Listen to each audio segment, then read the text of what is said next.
বাঘৰ আক্ৰমণত দৰং জিলাৰ খাৰুপেটীয়া আৰিমাৰীৰ গাঁৱৰ 2 সন্তানৰ পিতৃ উমৰ আলীৰ মৃত্যুৰ ঘটনাই ৰাজ্যজুৰি চাঞ্চল্যৰ সৃষ্টি কৰিছে। দিন হাজিৰা কৰি খোৱা উমৰ আলীৰ পৰিয়ালবৰ্গক সাহায্যৰ হাত আগবঢ়ালে যুক্তিবাদী মুফতি মুকিবুৰ ৰহমান আজাহাৰীয়ে। মুফতি মুকিবুৰ ৰহমান আজাহাৰীৰ নেতৃত্বত অল অসম ইছলামিক ৰিচাৰ্চ চেণ্টাৰৰ সজাতি দলটিয়ে ভুক্তভোগী পৰিয়ালৰ ঘৰৰ বুজ লয় আৰু লগতে কিছু সাহায্য আগবঢ়ায়। সকলো ৰাজ্যকে বাঘৰ আক্ৰমণৰ পৰা বাচিবলৈ ঘৰৰ সৰু সৰু কণমানি ল'ৰা ছোৱালীবোৰৰ ভালদৰে চোৱা চিতা কৰি সাৱধানতা অৱলম্বন কৰিবলৈ কিছু পৰামৰ্শ আগবঢ়ায় মুফতিগৰাকীয়ে। উমৰ আলীৰ পৰিয়ালৰ লগতে 2 সন্তানৰ ভৱিষ্যতৰ কথা চিন্তা কৰি আমি এই ঘটনাৰ বিষয়ে অসমৰ মুখ্যমন্ত্ৰী ডক্টৰ হিমন্ত বিশ্ব শৰ্মা ডাঙৰীয়াক সম্পূৰ্ণ কথা অৱগত কৰিম বুলি প্ৰতিক্ৰিয়া প্ৰকাশ কৰে মুফতি মুকিবুৰ ৰহমান আজাহাৰীয়ে। শান্তিবজাৰ মোহাম্মদ উমৰ আলী সাহাব বাঘে আক্ৰমণ কৰাত তেখেতে নিহত হৈছে। গতিকে মই বাহিৰত আছিলো, যেহেতু মই ইয়াতে আহিব পৰা নাই।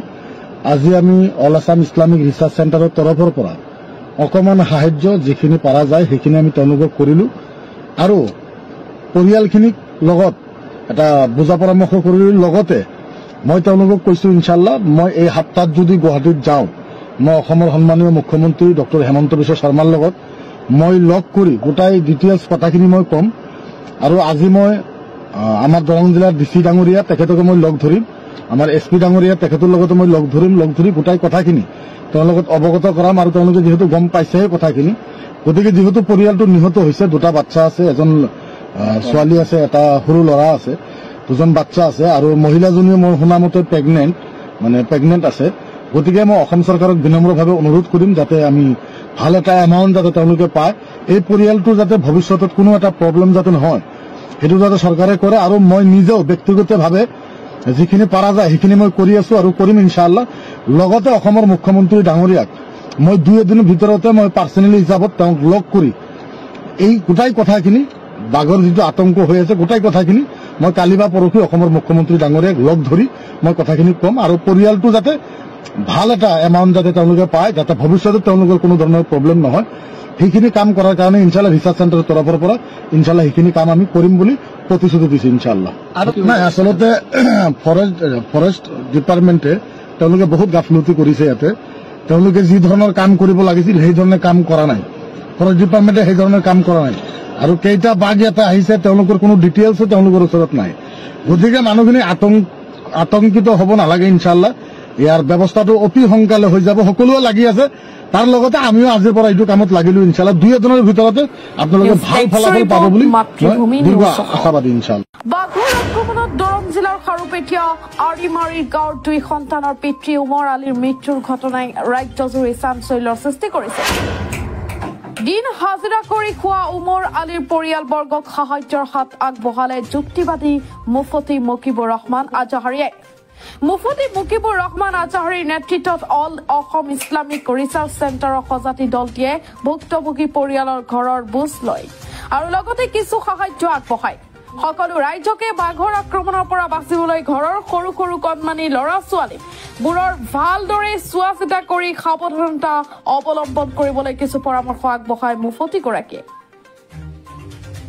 উমৰ আলীৰ পৰিয়ালৰ লগতে 2 সন্তানৰ ভৱিষ্যতৰ কথা চিন্তা কৰি আমি এই ঘটনাৰ বিষয়ে অসমৰ মুখ্যমন্ত্ৰী ডক্টৰ হিমন্ত বিশ্ব শৰ্মা ডাঙৰীয়াক সম্পূৰ্ণ কথা অৱগত কৰিম বুলি প্ৰতিক্ৰিয়া প্ৰকাশ কৰে মুফতি মুকিবুৰ ৰহমান আজাহাৰীয়ে।